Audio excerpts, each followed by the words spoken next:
Happy, very happy to turn this event over to Dr. Peter Gray. Thanks.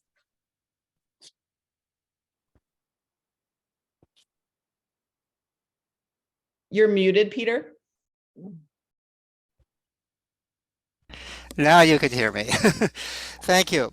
Thank you, Andrea. It's great to see everybody here. There are a few faces and names that I recognize, many more that I don't. I am going to talk I'm going to try to control the amount of time I talk to a relatively small amount. I always go a little longer than I plan to, but I'm going to try to keep the presentation relatively brief so that there's plenty of time for questions before you all have to leave and do whatever else you're going to be doing this evening or whatever time of day it is for you.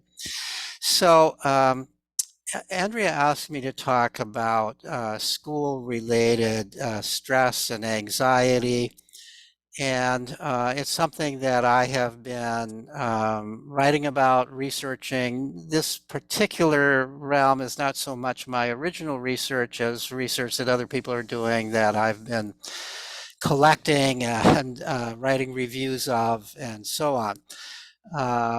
So I'm going to first present. If you've got the handout, the front page of the handout gives you the outline for the talk. And if you've got that handout someplace on your screen or someplace where you can see it, you will see that I'm going to first present the evidence, some of the evidence that young people are in a mental health crisis. We really have an enormous mental health crisis among young people in the United States today. This is kind of worldwide, but it's particularly in the United States.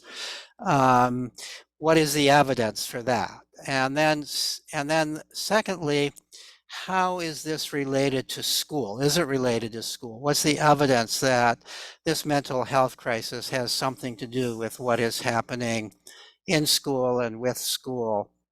Then the next question that I'll be concerned with is if it does have something to do with school, well, we've had school for a long time. You know, we all probably, everybody here went to school. Your parents probably went to school, quite big chance their parents your grandparents went to school. So why hasn't there always been a mental health crisis if it's the result of school? So I'll address that question. And then finally, apparently some people, and I realize this is definitely true, that there are people who think that the biggest problem with school is bullying from peers, and that's if there's some cause that's related to school, it's bullying from peers, and I'm going to address that question. So that's the brief outline of what I'm going to talk about. So let me first present the evidence of a mental health epidemic among young people. This is an epidemic or a crisis, if you will, that has crept up on us. It's not a sudden new thing. This didn't happen yesterday, it didn't happen last year, it didn't happen in this decade. It's happened gradually over the last 50 or 60 years. With every decade, for the last 50 or 60 years, young people are more anxious, more depressed, more suicidal than they were in the previous decade. This has been well established in a number of ways. Probably the two best lines of evidence have to do with evidence that's come from standard questionnaires, clinical questionnaires that are designed to assess anxiety.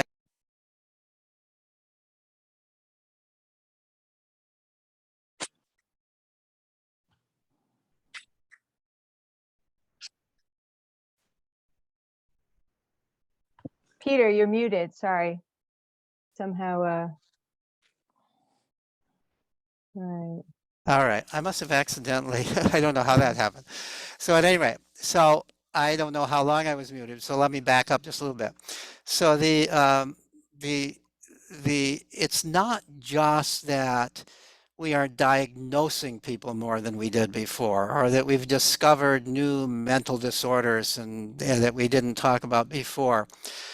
the changes are real. And the best evidence for this comes from standard questionnaires, clinical questionnaires for assessing anxiety and depression. So for example, there's a questionnaire called Taylor's Manifest Anxiety Scale, which has been given to normative groups of high school students and also to normative groups of college students for many decades, particularly in the 20th century. It's not such a common test more recently.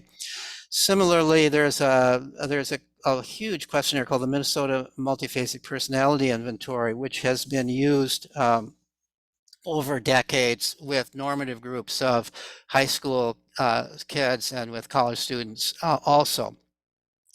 And for both of these, there are versions of these for younger children, which have been used in middle school and even in the higher grades of elementary school over decades.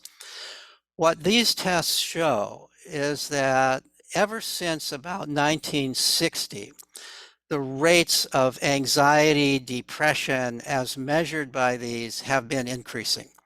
They've been increasing gradually, but over the 50 or 60-year period, the increase has been absolutely enormous. So based on the scores on the anxiety questionnaire and the depression questionnaire, and looking at what would be considered to be the cutoff score for suspected clinically significant anxiety disorder or major depressive disorder on the depression questionnaire, the rate of anxiety of these disorders today is judged to be about 10 times what it was in the 1950s. And again, this has been a gradual increase over time, but 10 times. This is a huge change, an absolutely huge change. Now, maybe you don't totally trust questionnaire data. Maybe there's some different way that people are responding to questionnaires. So another way of looking at this is to look at the suicide rate. The rates of suicide among school-age children have likewise been increasing over this entire period. I've gone back to look at the CDC data, the Centers for Disease Control data on suicides, which they report by age category.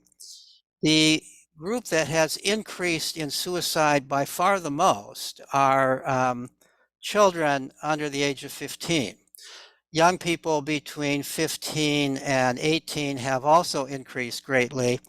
As you get to older and older groups, the increase has been much less. And with relatively old people like me, there's been a decline in suicides over this period.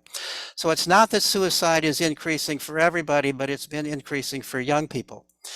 And the rates of suicide today, very similar statistics to the questionnaire data that I just described. The rates of suicide today in the most recent years from CDC data are about 10 times what they were in the 1950s. And again, this has for the most part been a gradual increase, almost a linear increase over time. With one exception, that kind of in the late 1990s and the very early part of the 21st century, the first 2 or 3 years in the 20th century, it seemed to level off. That was a good sign. It wasn't increasing. Suicides weren't increasing during that time, but then they began to increase again about 10 or 15 years ago. So, these are real data. It's not that we're imagining that there's more mental illness among young people than there used to be.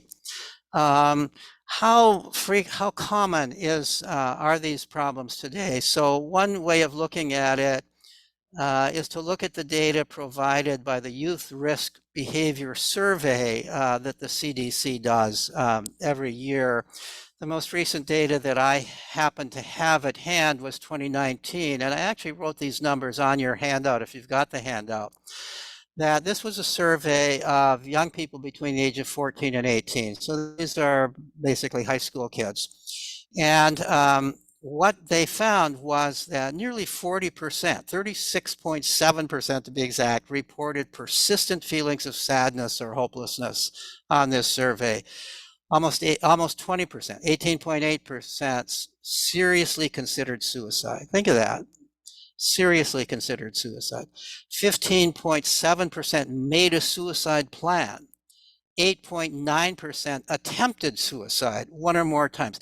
Imagine that that's close to 10% of high school kids attempted suicide one or more times in that year. 2.5% made a suicide attempt that required medical treatment. They came close to doing it. This is tragic. This is absolutely tragic. This is not normal teenage behavior. Sometimes people think, well, you know, it's hormones. It's that time of being a teenager is tough. This is not normal. This is not what used to happen. This is not what happens in other cultures. This is something that we have brought on in relatively recent times. So another area of concern that I got involved in a few years ago is the mental health crisis on college campuses. I got involved in it, I guess about 7 or 8 years ago. The head of the counseling service at Boston College, even though I'm retired from teaching, I still have an association with Boston College, and the head of the counseling service invited me to join him in meetings he was having with faculty and with counselors at Boston College about what he was calling a real mental health crisis. And it turns out it's not just Boston College. This is Boston College and every place else is having. What he reported at that meeting is that during the time that he had been head of counseling, which had been 5 years, during that time, the rate of use of the mental health facilities had doubled. And he believed it had probably doubled in the previous 5 years. I don't know what's happened in the next 5 years because I haven't been involved with it. But when I talk to faculty and counselors at Boston College who are still teaching, they say this is still increasing. The mental health crisis on college campuses has reached a point that it's really beginning to interfere with the academic mission of colleges and universities. People are breaking down. At the meeting that I was at, there were faculty members, especially young faculty members who didn't have tenure yet, who were afraid of giving a low grade, where a low grade might be anything below a B, or for some students, anything below an A is regarded as a low grade because it might cause suicide. It might cause people are breaking down about low grades. They're breaking down about romantic breakups. They're breaking down because they've had a dispute with their roommate. These are things that are, these are parts of the road of life. These, especially if you're a college student, these are things that students have always faced. But in the past, they somehow worked it out. But there's something has happened to people, something about the way people are growing up. They're not ready they don't have the psychological resilience to be able to deal with the normal stresses of life. I'm not saying that that's true for everybody, but that's true for an increasing percentage of the students who are going on to college. Let me just read, at the time that I was involved in this, I did some research about it. Here's a quote from the Chronicle of Higher Education, an article written by a woman who had surveyed mental health personnel in colleges and universities across the country. And here's kind of a summary report of what she said in this article. Rates of anxiety and depression among American college students have soared in the last decade, and many more students than in the past come to campus already on medication for such illnesses. Some are dealing with serious issues such as psychosis. Many others, however, are struggling with what campus counselors say are the usual stresses of college life: bad grades, breakups, being on their own for the first time, and the like. There's also, for people who are interested, there's a book called How to Raise an Adult, written by Julie Lythcott-Haims, who was the freshman dean at Stanford. And she began to notice how many students were having psychological difficulties and how many students really were not prepared for life. And this is, they're well prepared academically to get into Stanford, but her analysis was so much effort was going into their preparation academically that they didn't have the time or opportunity to acquire the life skills that are necessary for emotional and social maturity, or the life skills simply necessary to kind of run your life, knowing how to clean your room, or, or to do the things, to wash your laundry, to do the things that are simply part of being an emerging adult and ultimately being an adult. She talked about how it changed her own way of raising her own child. She began to be much less concerned about the child's academic performance and much more concerned that the child do chores around the house, that the child have time to play and explore and have time for friends and all of these kinds of things. So this is another source of information about that crisis. So I'm convinced that what is happening is that we have changed the environment that children are growing up in such a way as to reduce their happiness, reduce their mental health in two ways. One is the short-term way, that children are happy when they're playing, children are happy when they're doing their own thing, children are happy when they have control of their life. Like all of us, they're not so happy when they feel they're prisoners. They're not so happy when they're being made to do things, when they're feel like they're being controlled rather than control their own life. We have increasingly taken control of children's lives and taken their own control away from their lives. So in the immediate sense, that's going to make people unhappy, just as it would make you and I unhappy. None of us wants to be in a job where we're controlled in a micromanaged kind of way. We want to have a certain degree of freedom in our choice of what we're going to do, how we're going to do it, when we're going to do it, and all of that kind of thing. This is human nature, and it's as much human nature for children as it is for adults. The other thing is the more long-term thing, that when children have control of their own life,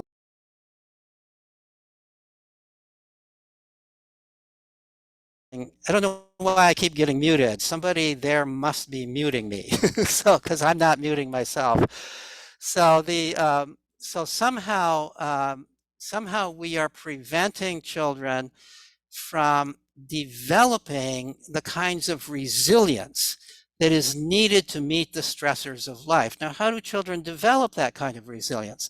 They develop through independent activity where they are engaged with some stressors of life, where there's no adult there to protect them, where they have to deal with it.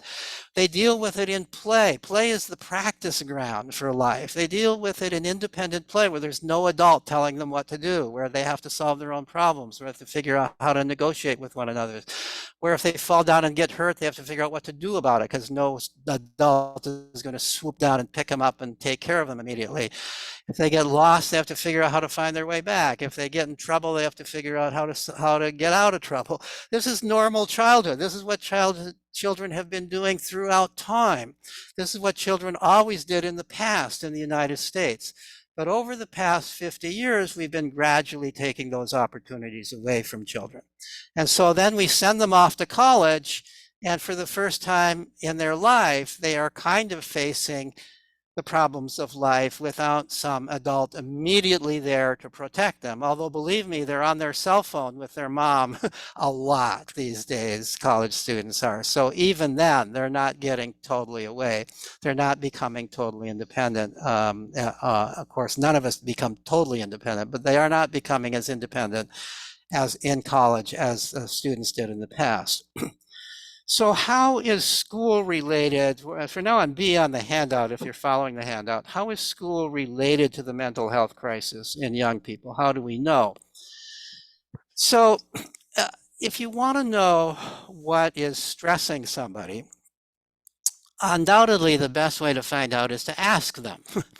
So what happens if we ask young people, why are you so stressed out? So the American Psychological Association a few years ago, and that published in 2014, did a study that they called Stress in America. The purpose of the study was a demographically balanced study, people from all social economic backgrounds, and people over the whole age range were asked questions about how stressed they had been over the past week. I think it was 1 week, maybe 2 weeks. They were asked questions then about what was causing their stress, and a number of other questions as well. What the study revealed, and I have yet to find a popular report of this study. You would think this should be front page news in every newspaper, should be cover news in Time magazine, but you can't find it. What they found was that the most stressed out people in America were teenagers in high school, more so than adults, and that 83% attributed their stress to school. When you ask kids what's stressing them, they say school. They talk about other things too, but nothing comes close to school in the degree to which they did this. Somebody just asked the name of the study. This is the American Psychological Association study called Stress in America. And if you look at the blog posts that I have given links to on my on the handout, you will find that one of the handouts actually will give an original reference to that study. So, so more evidence.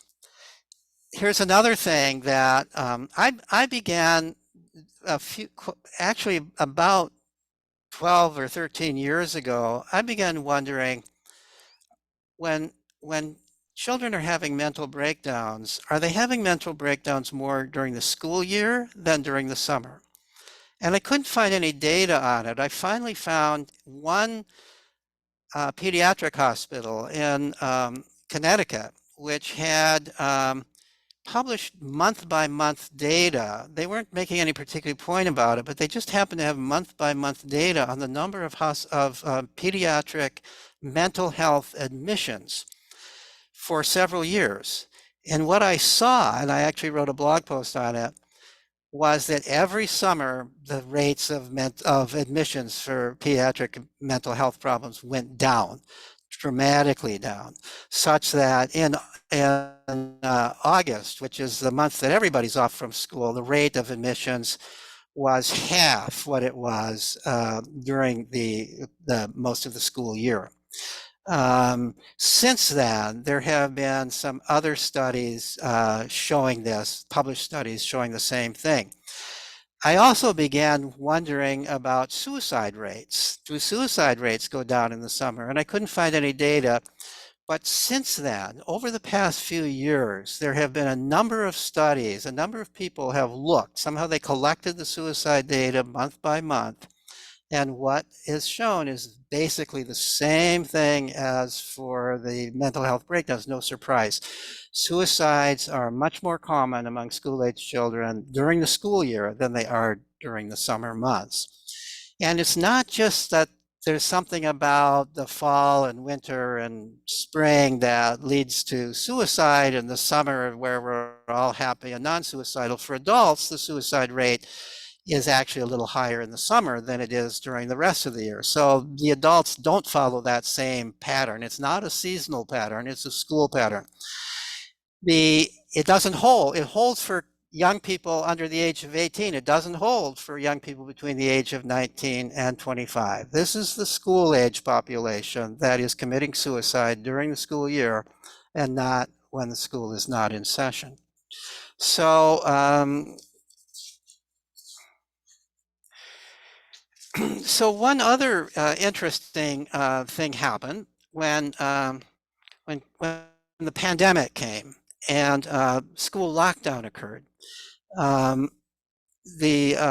and some of the other people involved in the organization Let Grow got interested. How are young people coping during the lockdown? During school is being shut off, a lot of other things are being shut off, kids are home.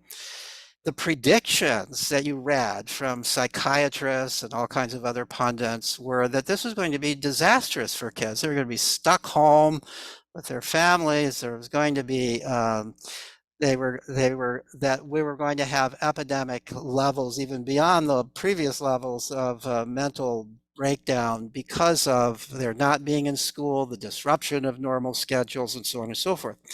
So we wondered what would happen, what would be happening. So we actually did two very large-scale surveys, demographically representative, all social economic classes across race, of families in the United States that had children. To be in the study, you had to have a child between the age of 8 and 13. And we had a systematic way of sampling the population. We did this study. Schools, as you recall, locked down typically in the middle of March in 2020. So we did this survey in the middle of April, 1 month after schools locked down, and again in the middle of May, 2 months after schools locked down. Each of these surveys was with a different group of families, and in each survey there were 1,600 families. This was a large-scale study, 1,600 families. And in half of those families in each study, the questions were directed to the kids, and in the other half of the families, the questions were directed to the parents. And the questions had to do with a number of things, but one of the questions, both to the kids and to the parents, had to do with the anxiety that the kids were experiencing. Both the kids and the parents overall reported significantly less anxiety. They were feeling less anxiety during the pandemic than they had before. The parents reported that they were experiencing less conflicts with their kids than they had before. The parents were also reporting that they were feeling very proud of their kids because they were seeing how much initiative their kids were taking. They were realizing, they were fearful that, what are these kids going to do? They're locked here at home. Am I going to have to amuse them all the time? Are they going to be fighting with their siblings? They were impressed with how their kids handled it all, for the most part. Not everybody, of course, but for the most part, they were. And we got reports in kind of the open-ended questions from parents about, amazing, I never knew my kid had the ability or interest in doing this. Kids were beginning to make dinner. They wanted to make dinner. They wanted to help out at home. They were picking up new hobbies. They were finding ways to interact with their friends thank goodness, because of the internet. They weren't socially isolated completely by any means. They were communicating just as we're communicating now. They were playing games with their friends, computer games and other games. They were learning new games. Some of them were reading books for pleasure, as opposed to books that they were being forced to read. And parents were noticing this. And even some of the parents volunteered to say, I'm not sure. This was a minority, of course, but we're saying, I'm not sure I even want my kid to go back to school. I'm seeing some pretty positive things here during this period of time. Well, I wrote all this up for publication in the American Journal of Play, and the editor, who's a wonderful editor, and I have a very good relationship with him, questioned it because it seemed to him to violate everything else that he was reading about all the other predictions, other things being said were that kids were suffering by this. Well, it turns out that there were some other studies going on. They didn't get completed until after our study, but they did get completed before I wrote the final draft. And so I was able to refer to 3 other studies done in very different ways, 2 of them one in the United States, one in Germany, and one in the UK, all of which showed that the kids were less stressed. And one of the studies was about depression. They were less depressed. Another was about anxiety. They were less anxious. I don't remember what the study in Germany, I forgot exactly what that was focusing on. But as far as I could tell, every systematic survey that was done revealed that the kids were mentally healthier during the pandemic lockdown. It's not that they were ignorant about the dangers, and not that they weren't afraid of COVID, and not that they weren't worried about their parents losing their jobs and all of that. They were. But they were relieved from school. And they were doing their own thing. They had more responsibilities at home than they had before. They were feeling good about that. And many of them were feeling good about their families. They were closer to their parents. They recognized that their parents loved them. Some of them actually wrote that. For the first time in my life, I realized that my parents love me, some of them said.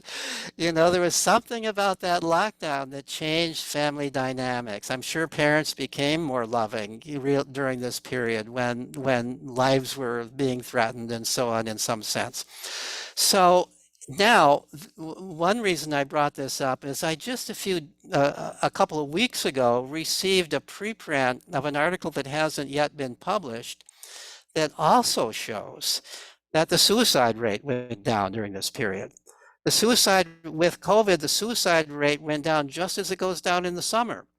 And these people who did this study figured out some way of being able to pinpoint when in various regions of the country when schools reopened again, and they reopened at different times. And what they found was, depending upon when school reopened, that's when the suicide rate went up. If school reopened in September, suicide rate went up in September. If school didn't reopen until October or November, that's when the suicide rate went up. They were actually able to pinpoint it to that degree, showing the tight relationship between the opening of school and the increase in the suicide rate. So it's hard to imagine more convincing data than all of this, that school is a major cause. Now, this doesn't tell us the mechanism yet, but the school is a major cause of mental breakdowns and even at the worst of suicide in school-aged children.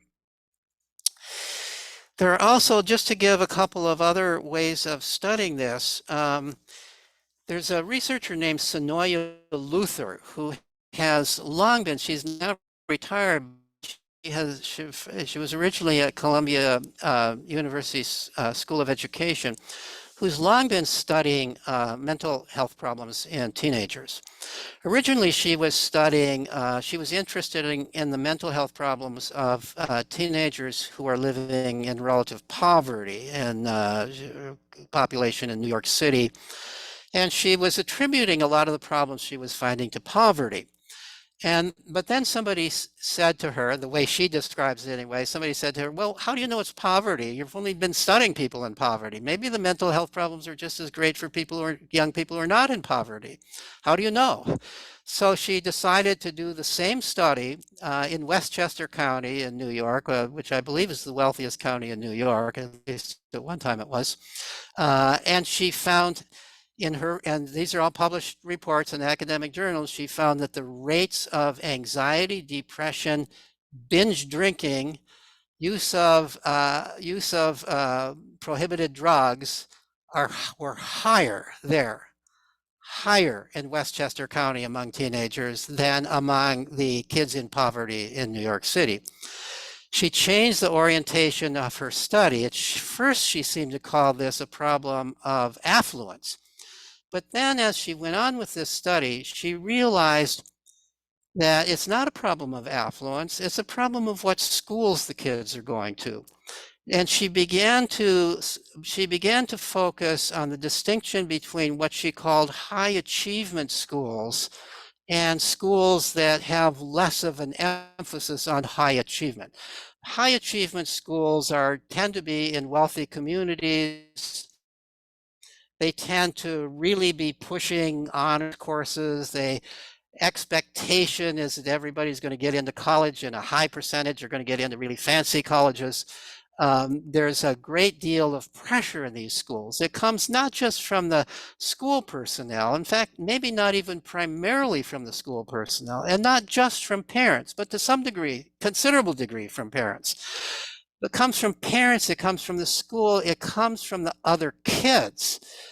And ultimately, it comes from each student themselves. You internalize this, you come to believe, I'm a failure in life if I don't get the highest grades, if I don't get into fancy college. And it's that sense in her study, that's the sense that leads to anxiety, depression, and especially to suicide, to behaviors like cutting, behaviors like binge drinking on weekends as a way of escape from these feelings, and so on and so forth. So she went on to do many studies of this sort. One recommendation that I make to parents, which is the opposite of the encouragement that most parents hear, is if you're looking for a neighborhood, you're going to have kids and you're looking for a neighborhood to raise your kids, avoid the neighborhoods where they talk about how high achieving the school is, how high the standardized tests are, and how many go on to fancy colleges. These are the kinds of neighborhoods that the real estate brokers try to sell you on the schools. That's a warning. Don't go there. Go to some more typical school where your kid isn't going to be pressured so much by all this environment. And certainly don't pressure your own kids in this kind of way. So those are some of the studies that have been done. There are also one other category of study which I want to mention, and that's experience sampling studies. So the experience sampling methodology works like this. You fit people with a beeper or some kind of a signal system that they wear with them. Maybe it's these days on their cell phone. And every time this signals, the person is supposed to report something about where they are, what they're doing, and what their mood is at the time. And it's a way of trying to get in a direct way how people feel in various contexts. Well, I'm aware of at least two studies. I'm aware actually of two studies of this sort that were done with school students, where they were time sampled in this way and they reported their feelings. The first study was done in around the year 2000, and it was middle school students. And one of the things they were asked, the primary thing, this was really a study of happiness. Where are kids happy and where are they unhappy? And they were signaled at various times of day, and they were involved in various kinds of activity. The result was that the study showed that the kids were least happy in school, less happy in school than anywhere else. They were most happy when they were with their friends, playing or talking, socializing with their friends outside of school. When they were with their parents, or they were alone playing a video game or watching television or something, that was kind of in the middle. No surprise, really. But isn't it interesting that the environment that we think should be their learning environment is the environment in which students say they are least happy, less happy there than anyplace else. I suppose there weren't enough in the dental chair to count that, but in terms of the places where they commonly are, this is where they are least happy. So the other study more recently, reported in 2020, sampled, this was high school students sampling, and they were asked to report their feelings. There was a whole set of feelings, and they could check which ones they were feeling. Some of them were positive, some of them were negative. When the beeper went off in school, 75 of the reports were of negative feelings. 75% of the reports were of negative feelings, and the most common reports were tired, stressed, and bored. These were the most common feelings of high school age students in school: tired, stressed, and bored. One more index, as if we needed more. This is affecting little children. As we are pushing academics to younger and younger children, we're making even kindergarten an averse situation for students. So there's at least one study I'm aware of that used hair cortisol as an index of stress. So cortisol is a stress hormone. When you're kind of chronically stressed, when you're stressed over a period of days or weeks, cortisol levels rise to a point where you can actually measure it in snippets of their hair. And so this study used hair cortisol as a measure of stress. And what they found was they took hair snippets 2 months prior to these children starting kindergarten. and then again 2 months after. And what they found was significant increases in hair cortisol as a result of starting kindergarten. Kindergarten is already stressing people out. When cortisol levels rise that way, that's toxic stress. That's stress that's even affecting your physiological and growth processes. That's what we're doing now, even to kindergarten kids. So that's the evidence that I have that school has become a toxic place for children of all ages, from kindergarten on through high school. The evidence, in my view, is absolutely overwhelming. I think it's an absolute shame. It's an indictment of our journalist system, that the journalists are not picking up on this. You see the slightest bit of evidence that there's some kind of a correlation between social media use and anxiety. And it's even a very small correlation, and correlation doesn't prove cause and effect. That gets smeared all over the place.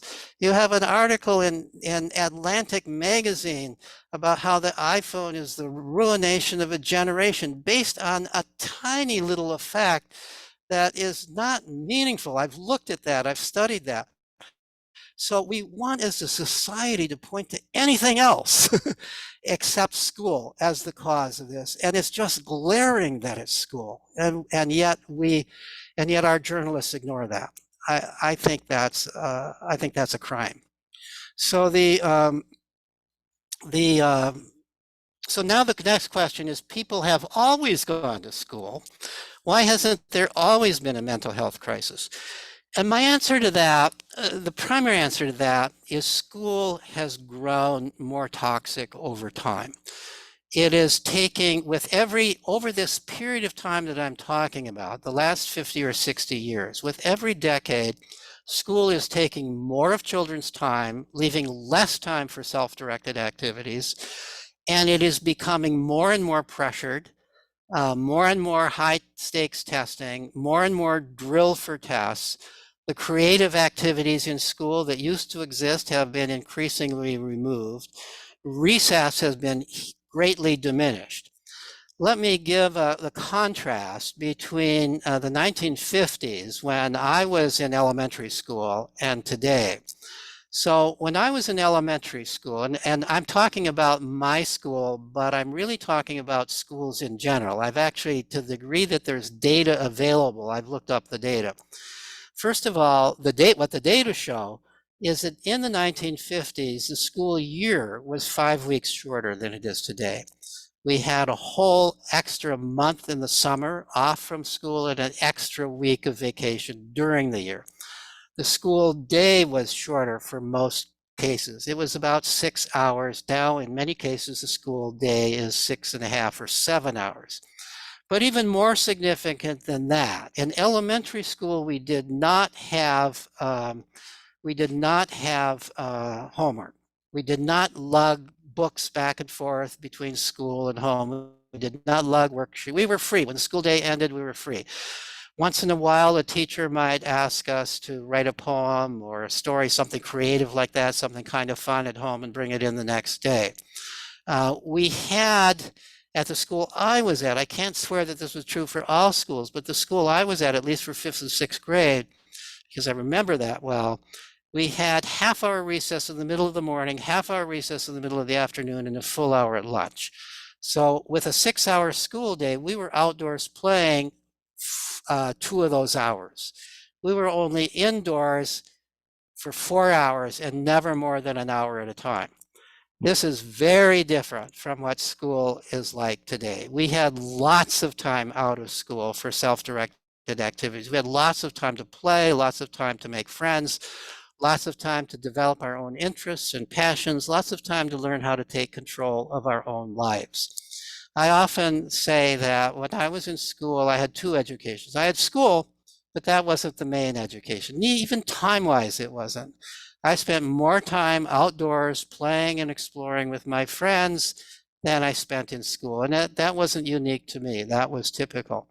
Over time, since that period, we've gradually changed school into what today amounts to a full-time job.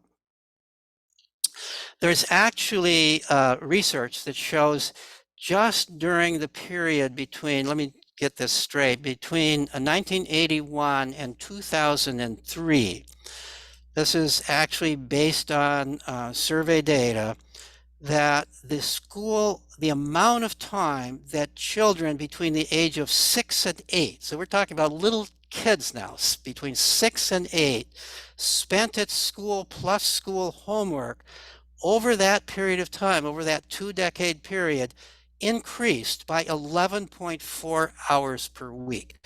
That's like adding 1.5 days of work to the average adult work week. We have turned school into, in some sense, the worst kind of a full-time job, a sedentary, micromanaged job. No adult would be willing to take a job like the job that our school children are being forced into. So it should be no surprise that over time, as school has become taking more and more time, leaving less time for anything else, children have become increasingly stressed and anxious and depressed and suicidal.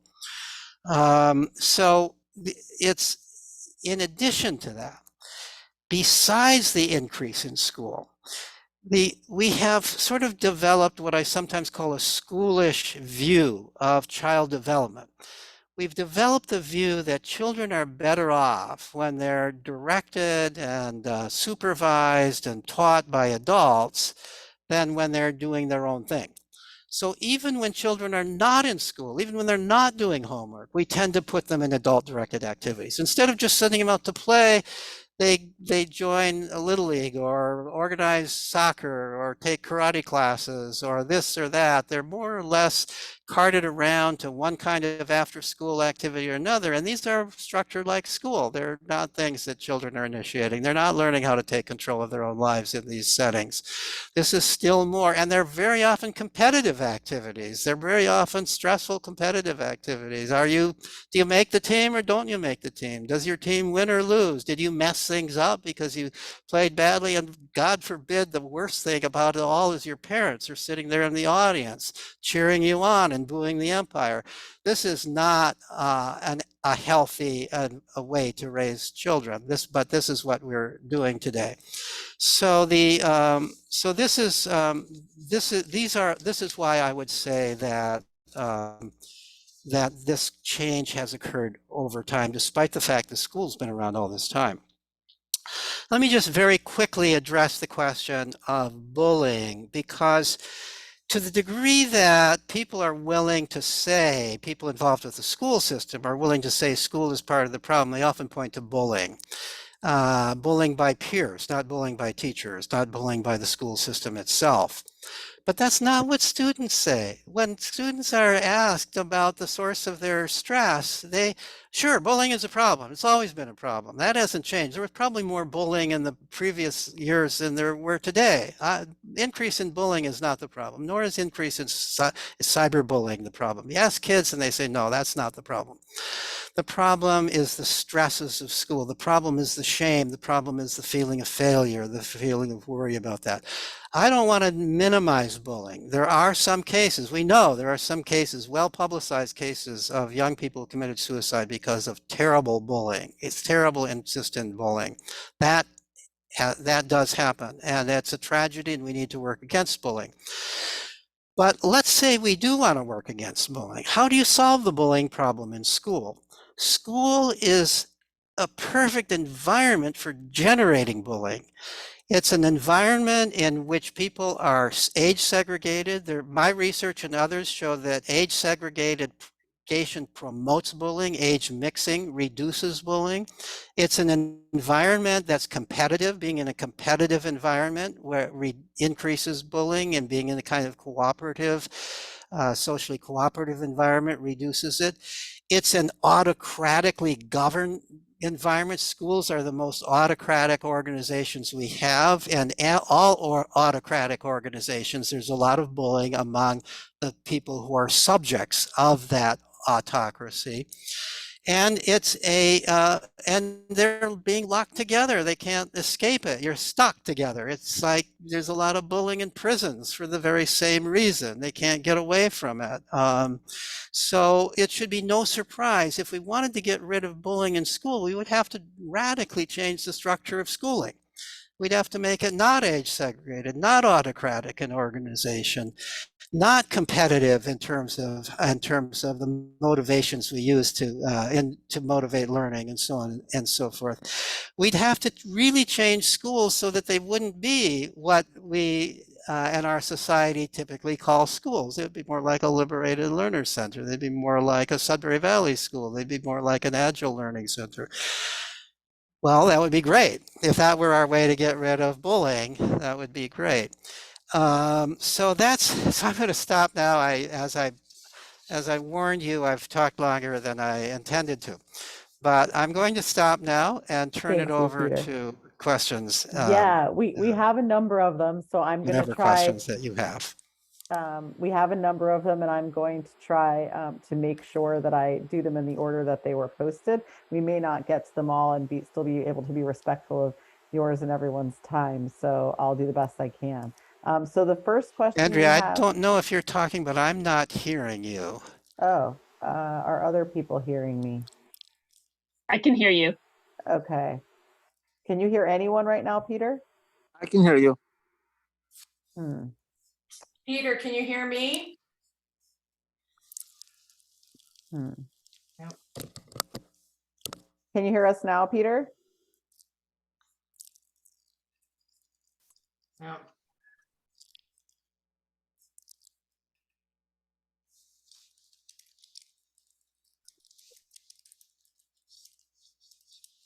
Can you hear us now, Peter?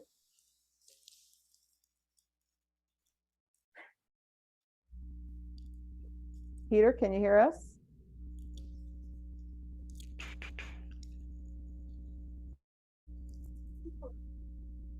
Well, I know we were able to hear each other before, so apologies, folks, with the technology. Trying to brainstorm here. Okay, I'm hearing now. Oh, good. I think yes. I think I solved the problem. Something switched in on my computer, and I had to. I think you have gremlins over there. There are gremlins. There's clearly gremlins Yeah, here. let's go for it. Okay, so I'm going to go through these questions that are in the order that they're posed, but I want to be respectful of your time too. So if you have a hard stop, Peter, let us know. And for those that aren't able to stay on longer, this will all be part of the recording, so you'll get a copy of that recording after. All right, so the first question, you mentioned that the mental health crisis is specific to the US. Do any other countries suggest a similar decline, perhaps less dramatic, but the same trend, or are we entirely the anomaly? And if so, how do you explain that, since other countries do have compulsory school? Yeah, we are not entirely anomaly. The UK is probably every bit as bad as us. Eastern Asian countries are worse. The rates now, they don't publicize, at least China doesn't publicize the rates of suicide, but all reports are that the rates of suicide among school-age children are enormous in the East Asian schools.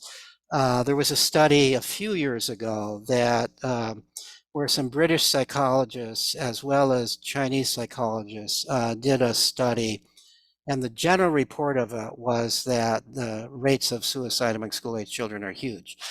One of the things, of course, that happened is one of the reasons our schools have become more toxic is we've been trying to emulate East Asia beginning about 20 or 25 or 30 years ago, because they were scoring so high on standardized tests, and we were embarrassed that our students weren't scoring so high. So we began to start teaching to the test. We began to try to do things the way they were doing, without total awareness of how children were suffering there. And without total awareness, there's actually a book, there are several books by people who grew up in either Korea or China or Japan. The ones I'm aware of are Korea and China, who offer devastating critiques of the school system there.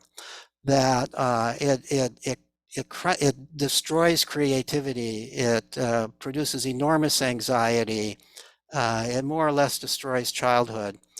And the real problem is that they have a system where the young person's entire future depends upon their score on certain standardized tests. And so the pressure on those tests is absolutely enormous. But the result of that, according to Yang Zhao, who grew up in China and is now a professor of education in the United States and has written several books about comparing the American school system with the Chinese school system. The result is that that even people in China, the authorities in China, are realizing they've got to change the way they're doing schooling because they're quashing creativity, they're quashing innovation. And if they're going to take the next step in this economic world, they need people who are more creative. And to do that, they need to allow children to grow up in ways that they will be more creative. Mhm. Thank you. One of the questions that someone has asked is they have a child who is experiencing so much anxiety and depression that they had asked to leave traditional school to join a self-directed education community. And even there, this child has become quite introverted and does a lot of cocooning, and they're pretty new to self-directed education. So they're wondering, and I guess this applies to larger options too. If we take kids out of school that have mental health challenges, that can be scary. So what are your thoughts about that? Well, it's a good question, and there's no panacea. People suffer for a lot of reasons, and sometimes it takes time. So one of the things that I observed, most of my experience, to what degree I've had experience with observing children at a school for self-directed education, is often it takes time for people who feel damaged in one way or another, or who feel have certain personality characteristics. It takes time for them to find themselves in this new setting. Sometimes it takes a year, sometimes it takes a couple of years. Don't expect miracles suddenly to happen. It takes time to learn to trust people. I know, for example, of one person who went to Sudbury Valley School, and he was he was really very much afraid of other kids his own age. And what happened is he ended up playing with just the littlest kids. And by playing with the littlest kids, he began to feel more confident socially, began to develop some social skills, began to feel a place there. And he also could play with the much older kids. He felt comfortable enough with them. But by virtue of the fact that his age mix, by virtue of the fact that he could find his niche there, and nobody was telling him he had to be here or there, he could find where he was most comfortable. He gradually acquired the ability to be comfortable with everybody at the school. So that's just one story, but there are similar stories. There are people who have come with anxiety problems. There are people who have come feeling all messed up. There are people who have come who were on drugs. There are people who, and it took a while for them to overcome what the problems are. It's not necessarily a sudden, aha, here I am, Right. and everything is better. Yeah. It's just the same as recovering from any trauma. Is what we've seen at our self-directed education center, is that sometimes it takes a really long time before you get a sort of equilibrium so that you're able to then move forward. So the moment you leave school isn't the moment everything starts to become a forward movement. There's a recovery period for sure. Okay, next question is, do the data on suicide rates include suicidal ideation or only completed suicides? I know you named a few that had suicidal ideation as well, but this person specifically says if it includes suicidal ideation, the increase might be due to the fact that schools have more resources now to identify kids at risk and get them evaluated by mental health professionals.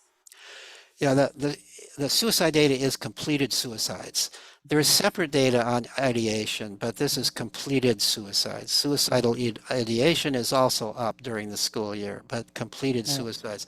When I first published the data, when I first started talking about the data about increases in mental health admissions during the school year compared to the summer, one of the responses from some people, well, maybe that's because teachers and others at the school are identifying the problem and realizing that this child needs mental health help, whereas parents weren't identifying the problem. And that's why the rate of mental health admissions was greater during the school year than during the summer. Seemed unlikely to be, but I couldn't rule out. But that's when I got interested. Well, what about completed suicides? If that argument is true, then completed suicides should be less during the school year because the teachers and the counselors are identifying kids who are in trouble and they're getting the help that they need. So the fact that completed suicides are just as heavily increased during the school year as suicidal ideation and other indices of mental problems, it clinched it that this is not an issue of, this is not something positive about what's happening in school. Yeah. Thank you. Okay, next question. How do we demand training accountability legislation for proactive responses from those in power to stop this cycle? The lack of normalizing the mental health impact in school-age children because of the culture creates shame, gaslighting, and unwell children. So I guess the general question is how do we go about making change? Have you had any positive experiences where that's been the case? What has been your experience with this?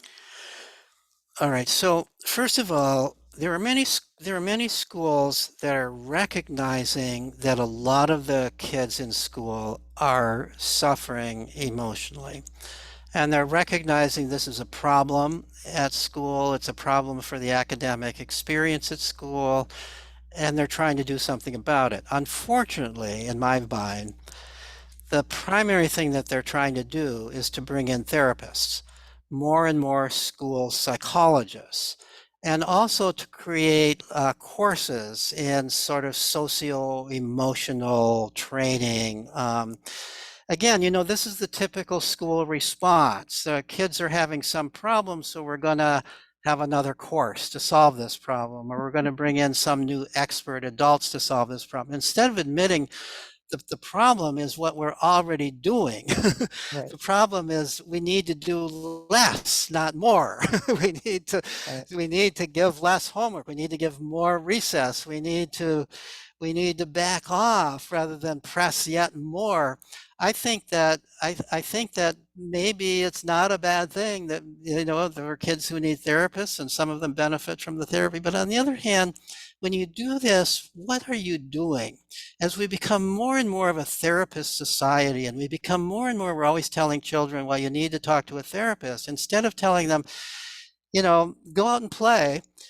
What we're basically telling them is you're not capable of solving your own problems.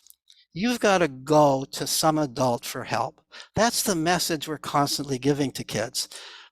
Let's say, my view, let's say a kid comes and says, so-and-so has been bullying me in such and such a way. Now, as long as it's not terrible bullying, first of all, this word bullying is kind of way overused today.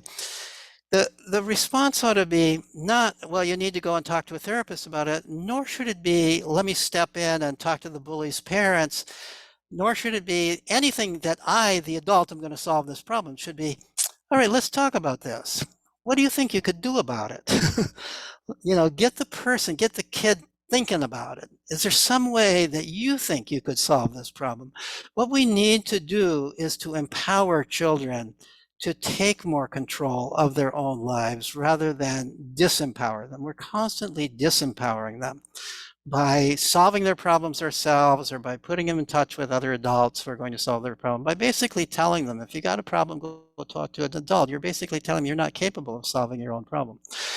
There are other things that are being done in schools through Let Grow. Lenore Skenazy and I and others are working with schools to try to make some improvements. So we've brought into many schools, several hundred by now, what the schools call Play Club, which it's not enough play, but it's a beginning, where there's an hour a week, typically. Sometimes some schools are now doing it more than an hour a week, of free play at school age mixed, all grades combined, kindergarten through fifth grade typically. And they're playing indoors, using the gymnasium, the hallways, sometimes the art room, and they're playing outdoors, all whatever resources are available for the school play. And it's an hour, and it's not, and the people who monitor it are instructed while play club is going on. You're not a teacher. You're not there to tell the kids how to play. You're not there to solve little problems for them. You're not there to cheer people up who look unhappy. You're there just like a lifeguard on an ocean beach. This is the opportunity for children to be in charge and solve their own problems and work with one another. And this has been, it's not enough play, but an hour a week is at least something. And it has, in some cases, somewhat changed the culture of the school, and it's changed the attitude of many teachers who are watching the children. They see how capable the children, many of the children, are in play. And they also see how the older kids are helping the younger kids and encourage, and they see age mixed play in which the younger kids are learning from the older kids. I think that that is something that is having an effect. There's a couple of other things that we are doing. I won't take the time to explain them right now, but you can go to the website of Let Grow and go to the portion on our what we're doing in schools and get an idea of what's happening there. So that's one thing that can happen within schools. I believe in terms of long-term change, I do not have confidence that it is possible. I do not believe it's possible for the school system to change in the kind of way that would really solve the problems. It's too big a bureaucracy. There's too many self-interests in things as they are, or with just a little bit of change. There are too many moving parts to change it all in a way, and changing one of those moving parts just makes things worse rather than better. So I do not believe that the real ultimate revolution in education is going to occur within the public school system. It's going to occur by people leaving the public school system. And that is already occurring. By the last Gallup poll that I'm aware of on number of homeschoolers, 11% of American school children are being homeschooled now. There was a huge increase during COVID, and many of those people are staying with homeschooling. Many of those people homeschooling are discovering that homeschooling doesn't work if you try to do school at home.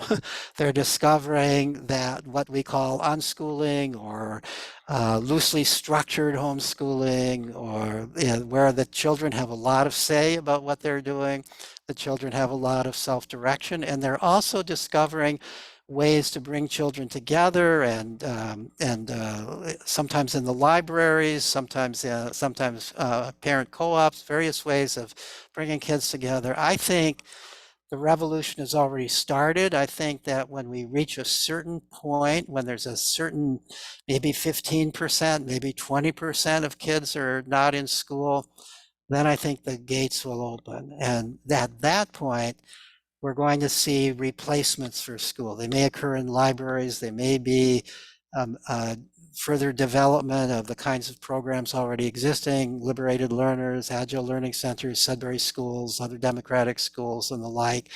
And ultimately, there's going to be demand for public support for these, so that people can go there without having to pay tuition.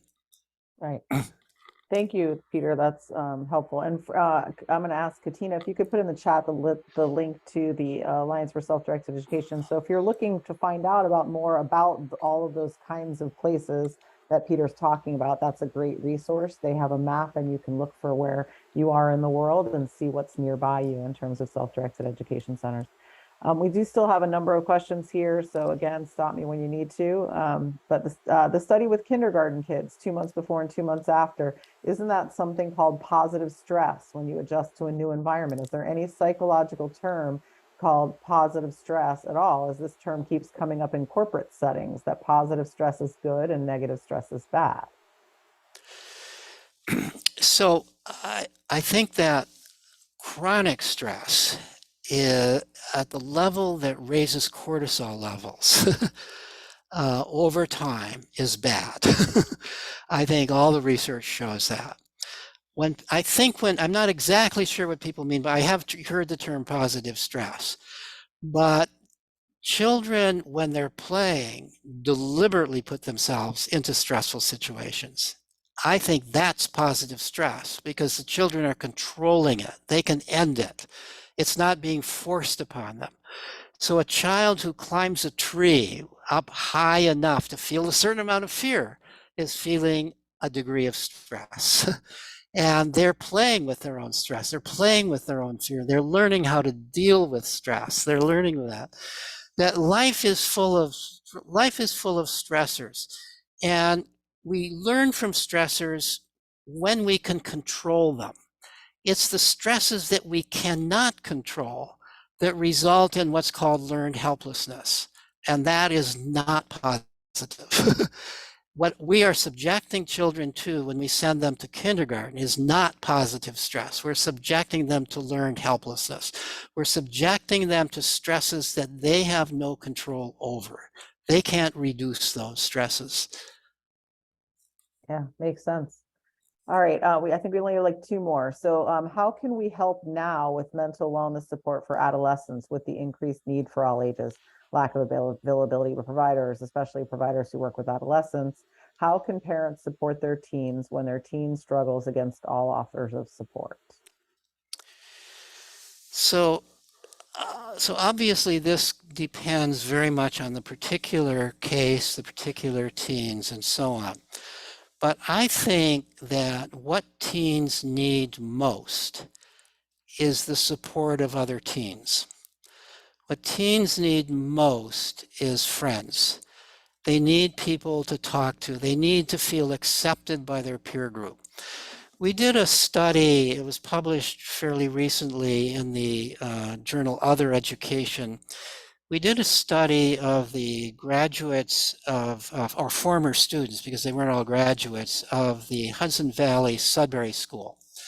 And we asked them about their various experiences at the school. And many of them came to the school because they had been suffering in one way or another in public school. And they came to this school. And so we asked them about various things about the school. And we asked them about the role of the staff and what was happening at the school. We asked them about the role of the democratic processes and the way the school was structured. And we also asked them about the role of the other students. Far and away, they said, absolutely far and away, the most positive thing they said was their opportunities to spend hours and hours and hours just hanging out with other kids. That they talked through their problems, they felt accepted for the first time. People who had been felt rejected, had felt like they were nothing in the public school. The fact that they were accepted by these peers, that they claimed made all the difference to them. That's what we are primarily depriving kids of today, is other kids.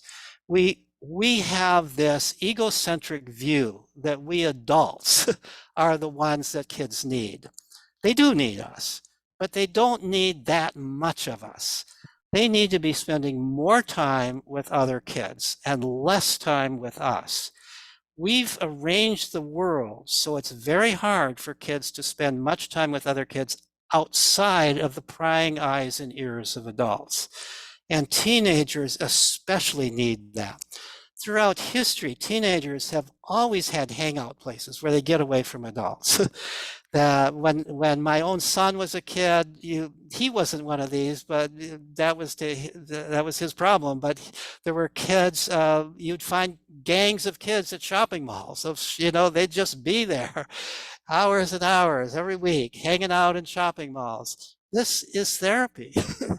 And this is far more valuable to the kids than psychotherapy with a therapist, far more valuable than talking to some adult about their problem. there used to be researchers, there used to be a whole field of psychology and sociology and anthropology called the culture of childhood.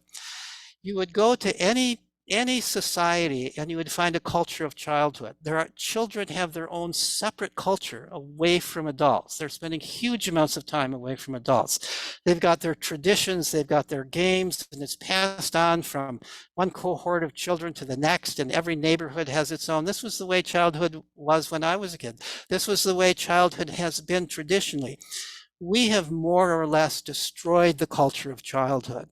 And we need to bring that back. I think one of the greatest benefits of a school like a Sudbury School or a Agile Learning Center or a Liberators Learners is that it can create, at least within that school, a culture of childhood that's independent of the adults who are there. Yeah, thank you.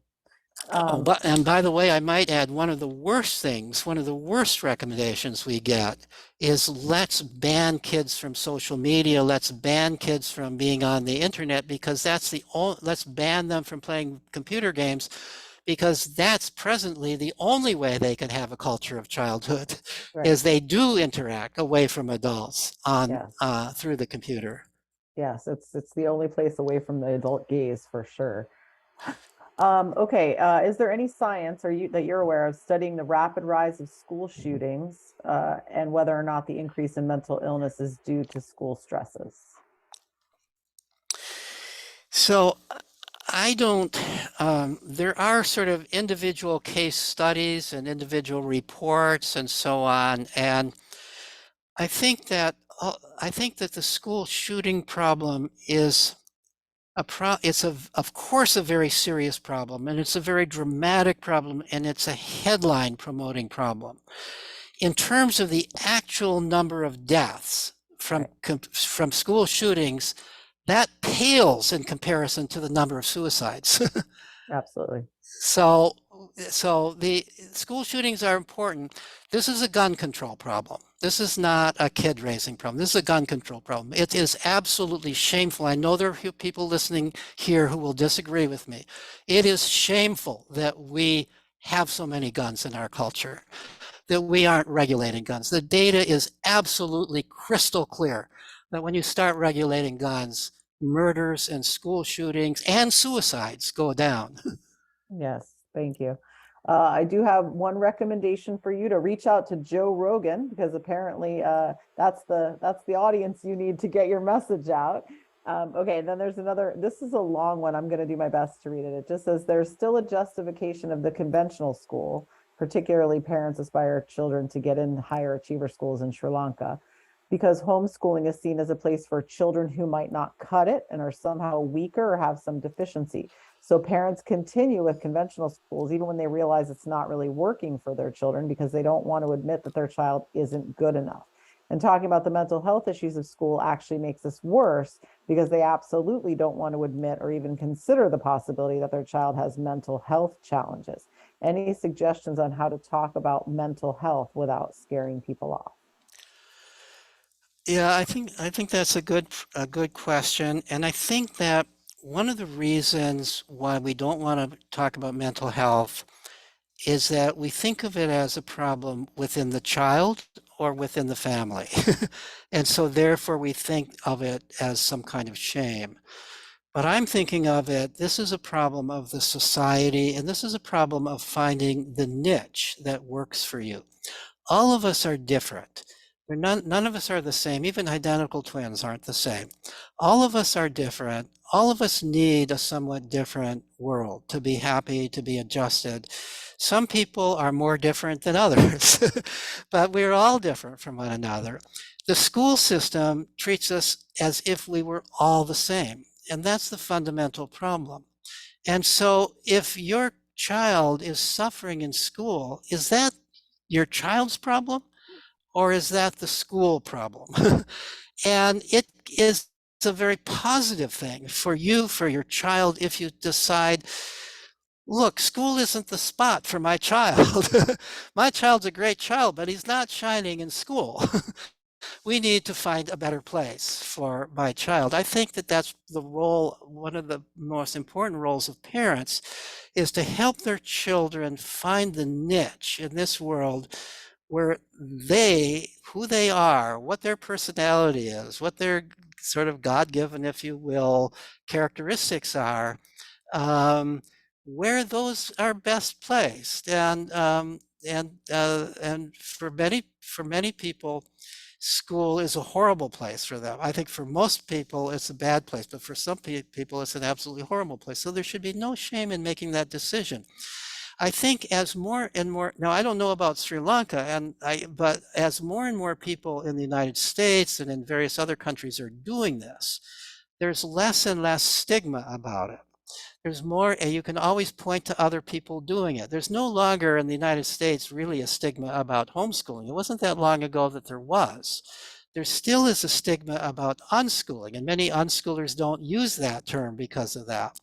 But I think part of it is language. It's one of the reasons why I don't like the term unschooling. Avoid it if you can. Talk about self-directed education. Talk about, here's what we do. We do self-directed education in our family. That sounds very positive. Those are very positive terms. Self-directed, that has positive ring to it. Education is a very positive thing.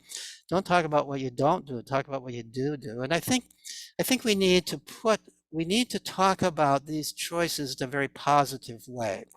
It has been traditionally, there has been this feeling that if your child isn't hacking it, if you will, in the public school system, that's a negative thing about the child. And so it's sort of the dropouts, the failures in the system and so on, they go to alternative schools or drop out into some. That's no longer really true. It's increasingly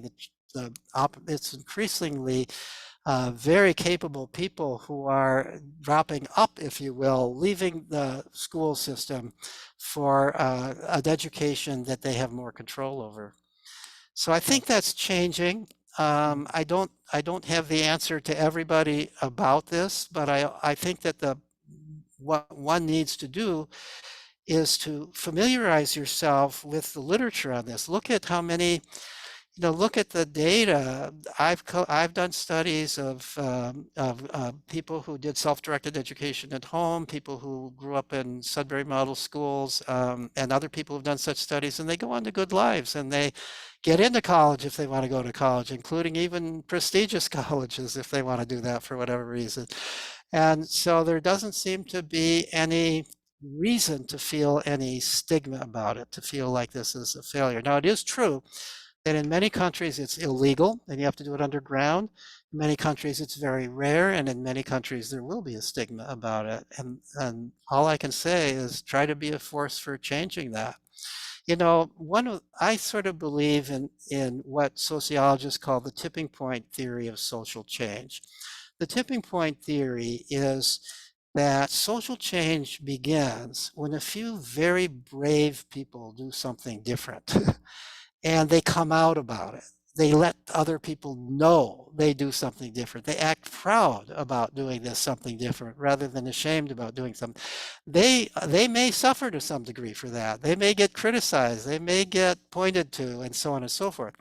But the very fact that they're doing it and they're letting other people know that they're doing it means they're acting proud of it. This is how so many things, this is how gays and lesbians became accepted in the United States and many other places. A few people bravely came out and said, yeah, I'm gay or I'm lesbian.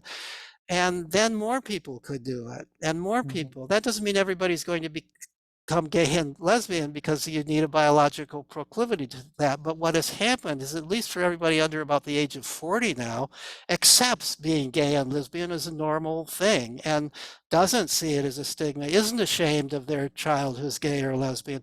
That's an enormous social change. And it occurred through this tipping point process. As more and more people came out, pretty soon everybody, even the most right-wing Republicans, knew that they had a daughter who was lesbian and they could no longer be so much against it anymore. And so and so I think as more and more people opt for self-directed education with one another and they let people know they're doing it, pretty soon, people will say, well, look, so-and-so down the block, they're not going to school. They seem perfectly happy. The older brother's in college. Another one has this great job who didn't grow up without school. Pretty soon people will be talking that way. And then at that point, there will be no stigma about not going to a standard school. Yeah, absolutely. We can keep our fingers crossed. Last question is that if this person says, I'm encouraged by the prediction that there will eventually be numbers to demand public support for self-directed learning centers, i.e. the tipping point. However, I wonder, are there currently any publicly funded alternatives to compulsory schooling that you're aware of? It's interesting. There's a very recently published book. I just recently wrote a book review of it that's published in Other Education, a book about the school Alpha in Toronto. So this is in Canada, not the United States. This school was started in 1972 at a time when actually this was a time, not too long after the book Summerhill was published. There was a lot of little free schools started at that time. There was a lot of interest in alternatives in education, democratic education, free schools. And so Alpha started at that time as a public school, and the Toronto public school system supported it. The province of Ontario supported it. There was actually at that time, believe it or not, there was an Ontario report actually published in 1968 called the Hal Dennis report, if I remember right. Hal, if I've got the right name, Hall, I think it is, was actually a justice of the Supreme Court of Canada.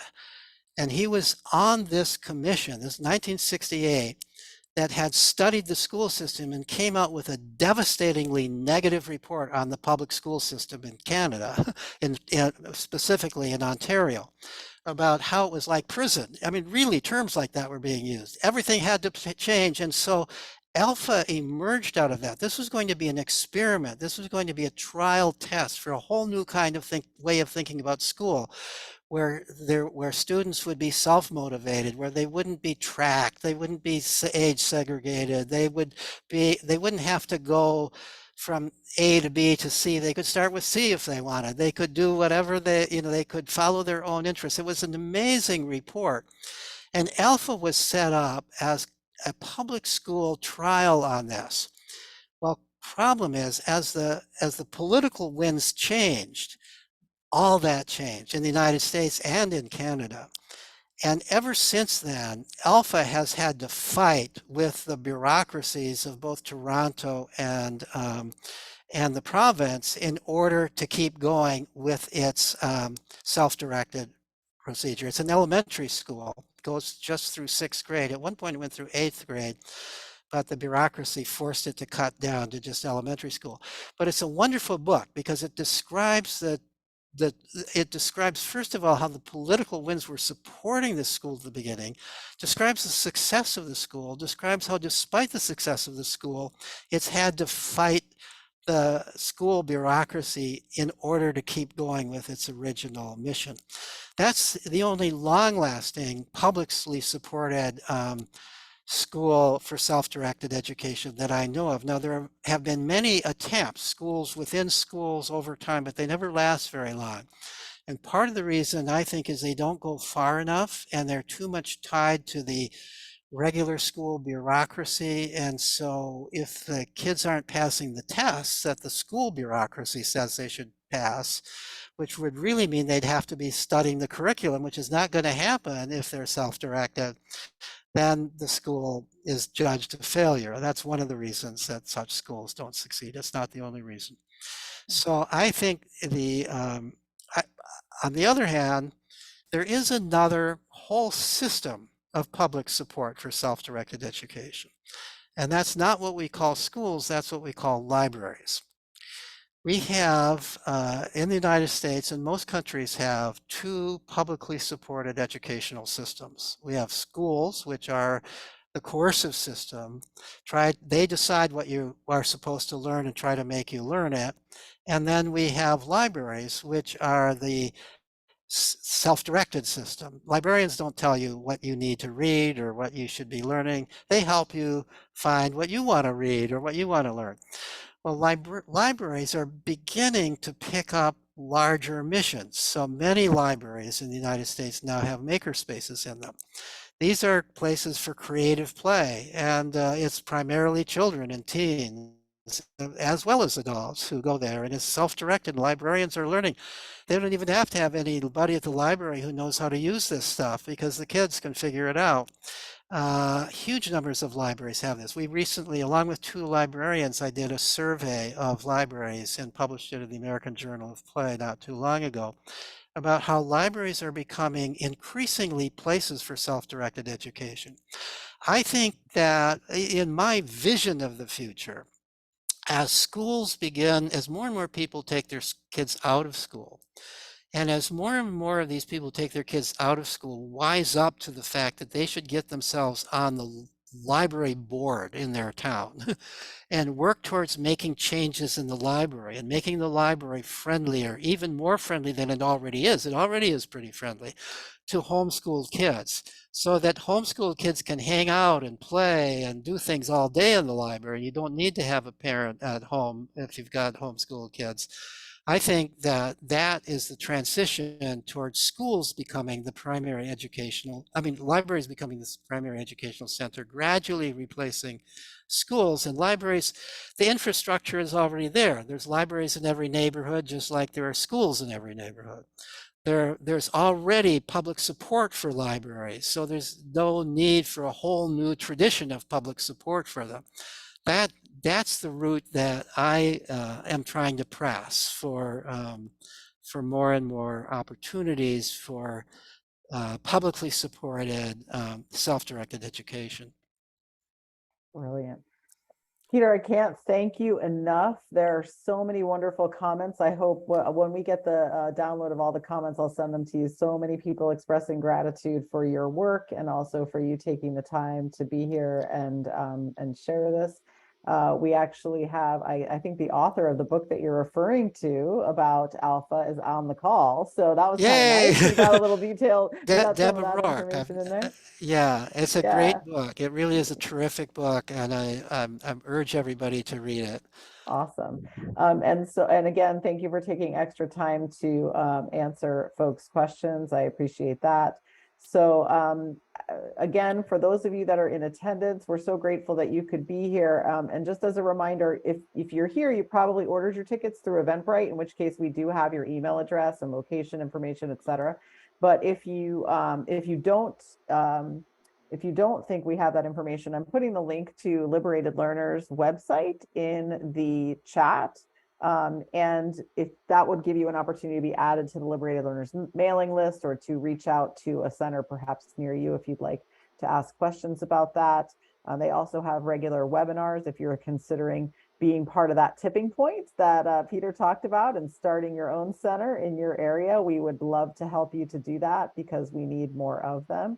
And then once again, Liberated Learners has another event coming up with Dr. Naomi Fisher about, it's entitled, Can School Hinder Learning? So it's going to kind of continue on this journey in this discussion, and we'd love to have you join us for that. And you can find that information on the Liberated Learners website, as well as Facebook events page, etc. And my dog is telling me it's time for me to wrap up. So that's kind of like the music at the Oscars, I guess. So again, thank you, Peter. Thank you to everyone here. We will be sending a recording to all of you, and we will reach out with a follow-up email with resources that will be useful for you. So thanks to everyone for being here. And thanks again, Peter. Thank you all for being here and for being part of trying to make the world better for kids. Oh, thanks.